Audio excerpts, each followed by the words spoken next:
In today's video, I'm going to teach you how to use Google Tasks for project management in 2025, even if you're a beginner. Google Tasks is an incredibly useful tool when it comes to organizing and managing your projects effectively. So, let's walk through the steps to set up and utilize Google Tasks to enhance your productivity.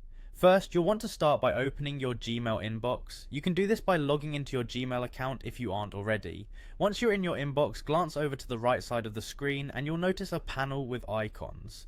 Locate and click on the Google Tasks icon, which often looks like a check mark within a circle. By clicking this, you open up the Google Tasks panel, bringing it to life with simplicity and functionality. Now that you've got the task panel open, you'll want to add your tasks. You'll see an option to add a task. Click on this and you'll have the ability to start typing out the tasks you need to complete. You can add multiple tasks here, so feel free to input as many as you need. For instance, if you have a business meeting coming up or have brainstormed a great marketing idea, type those into the task list. Giving clear and specific titles to your tasks helps keep everything organized and ensures you remember the purpose of each task. After adding your tasks, let's enrich them with some details. By doing this, you provide context to each task, which is incredibly helpful in the long run. To add details, simply click on the task you want to expand upon and enter the additional information. This could range from meeting agendas, ideas you want to explore, or reminders about what needs to be accomplished.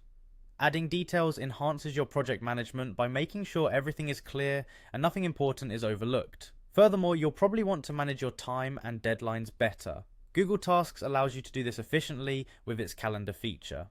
Look for a small calendar icon next to your tasks. When you click on it, you will be prompted to add a date and time to each task. This is particularly useful for scheduling deadlines, reminders, and specific times you need to complete your meetings or ideas. Setting dates and times makes your tasks actionable and keeps you accountable to your schedule. So there you have it, a clear and simple way to start using Google Tasks for managing your projects. By creating tasks, giving them detailed context, and setting deadlines, you're well on your way to becoming more organized and efficient in your project management approach. With practice, Google Tasks can transform the way you oversee your responsibilities, keeping you on track to achieve your goals more seamlessly. Thanks for watching, and don't forget to subscribe for more productivity tips.